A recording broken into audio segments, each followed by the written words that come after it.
Mathematics is the nature's language. Today is National Mathematics Day. நம்ம great mathematician Ramanujan அவங்களோட பர்த்டேவை தான் நம்ம நேஷ்னல் மேத்தமெட்டிக்ஸ் டேவாக செலிப்ரேட் பண்ணுறோம். இந்த முக்கியமான நாளில் மேக்ஸும் நேச்சரும் எப்படி தொடர்புடையதுன்னு சொல்ல போகிறேங்க. அப்போ எனக்கு மேக்ஸ்னாவே அலர்ஜிங்கிறவங்களுக்கு கூட மேக்ஸ் எவ்வளவு அழகானதுன்னு புரியும். அப்போ இதை புரிஞ்சுக்கணுன்னா ஃபிபனாக்கி சீக்வன்ஸ்னால் என்னன்னு தெரியணும். அதுக்கு நான் ஃபஸ்ட்டு நம்பர் 0 எடுத்துக்கிறேன். Next I take 1. If we add these two numbers 0 plus 1 equal to 1. This is the basic in Fibonacci sequence. அடுத்து நமக்கு கிடைச்ச ஆன்சர் 1 கூட ப்ரீவியஸ் நம்பர் 1 ஆட் பண்ணால் நமக்கு 2 கிடைக்கும். அடுத்து 2 கூட அதோட ப்ரீவியஸ் நம்பர் 1 ஆட் பண்ணால் 3. இதே மாதிரி 3 plus 2 equal to 5.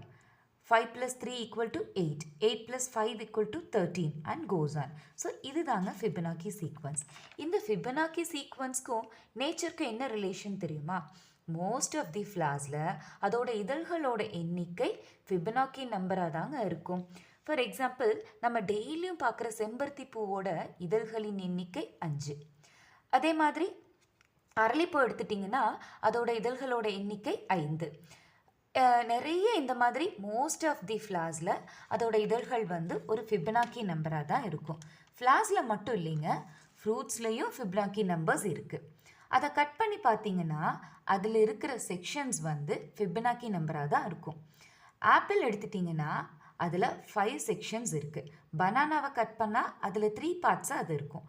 பப்பாயா எடுத்து கட் பண்ணோன்னா அதில் 5 செக்ஷன்ஸ் இருக்குது.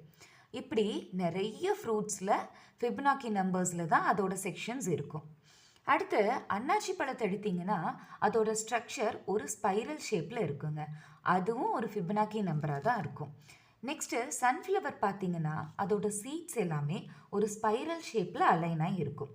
இந்த அலைன்மெண்ட்டை ஒரு ஆன்டி கிளாக்வைஸ் டைரக்ஷன்லேயோ இல்லை கிளாக்வைஸ் டைரக்ஷன்லேயோ நீங்கள் மெஷர் பண்ணிங்கன்னா இதோட கவுண்ட் எல்லாமே ஒரு ஃபிபனாக்கி நம்பராக தாங்க இருக்கும். இப்படி அலைன் ஆனால் தான் ஸ்மால் ஸ்பேஸில் நிறைய சீட்ஸை அது ப்ரொடியூஸ் பண்ண முடியும். So it has to follow mathematical rule to produce more seeds. அப்போது ஃப்ளாஸ் ஃப்ரூட்ஸ்னு நிறைய திங்ஸில் ஃபிபனாக்கி சீக்வன்ஸை நம்ம பார்க்க முடியும். எல்லாமே ஃபிபனாக்கி சீக்வன்ஸை ஃபாலோ பண்ணுதானா அப்படின்னு கேட்டிங்கன்னா அப்படி இல்லைங்க. நேச்சராக ப்ரொடியூஸ் பண்ண நிறைய திங்ஸில் இந்த ஃபிபனாக்கி சீக்வன்ஸை பார்க்க முடியும். இந்த ஃபிபனாக்கி சீக்வன்ஸில் இன்னொரு இன்ட்ரெஸ்டிங்கான விஷயம் என்னன்னு பார்த்தீங்கன்னா அதை கோல்டன் ரேஷியோன்னு சொல்லுவாங்க. இதில் அடுத்தடுத்து இருக்கிற எந்த 2 நம்பர்ஸ் எடுத்து நீங்கள் டிவைட் பண்ணாலும் அதோட ஆன்சர் 1.618க்கு க்ளோஸாக தான் இருக்கும். இதை தான் நம்ம கோல்டன் ரேஷியோன்னு சொல்கிறோம். இது பிளான்ஸ் வளர ரொம்ப யூஸ்ஃபுல்லாக இருக்குங்க. ஒரு செடி வளரும்போது அதோட லீவ்ஸு இப்படி மேலே மேலே வளர்ந்துட்டே போச்சுன்னா அடியில் இருக்கிற லீவ்ஸ்க்கு சூரிய ஒளி கிடைக்காம போயிடும். அதுக்கு தேவையான ஃபுட்டை ப்ரிப்பேர் பண்ணவே முடியாது. ஸோ அது ஒரு ரூலை ஃபாலோ பண்ணி தான் வளரணும். இந்த லீவ்ஸ் எல்லாமே எந்த ஆங்கிளை ஃபாலோ பண்ணி வளர்ந்தால் அதுக்கு கரெக்டாக சன்லைட் கிடைக்கும்னு பார்த்தீங்கன்னா அது 137.5 டிகிரி ஆங்கிள். அதாவது ஒரு ஃபுல் ரொட்டேஷனோட ஆங்கிள் எடுத்திங்கன்னா 360 டிகிரி. இந்த 360 டிகிரியை நான் கோல்டன் ரேஷியோன்னு சொன்னேன் இல்லையா, அந்த 1.618ஆல் நீங்கள் டிவைட் பண்ணால் கிடைக்கிற ஆன்சர் 222.5 டிகிரி ஆர் அதர்வைஸ் 137.5 டிகிரின்னு சொல்லலாங்க.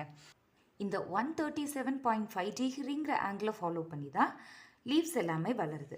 அதாவது ஒரு லீவ்ஸ்க்கும் அடுத்த லீஃப்க்கும் இடையில் இருக்கக்கூடிய ஆங்கிள் 137.5 டிகிரி. அதே மாதிரி அந்த 2வது இலைக்கும் 3வது இலைக்கும் இடையில் இருக்கிற ஆங்கிள் அப்ராக்சிமேட்டாக 137.5 டிகிரி தான் வரும்.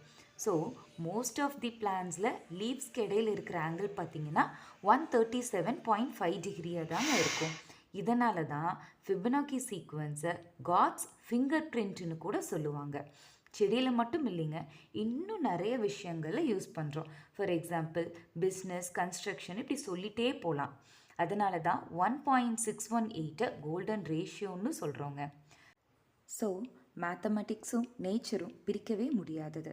த book of nature is written in the language of mathematics. பார்த்தீங்களா மேக்ஸ் எவ்வளோ அழகானது.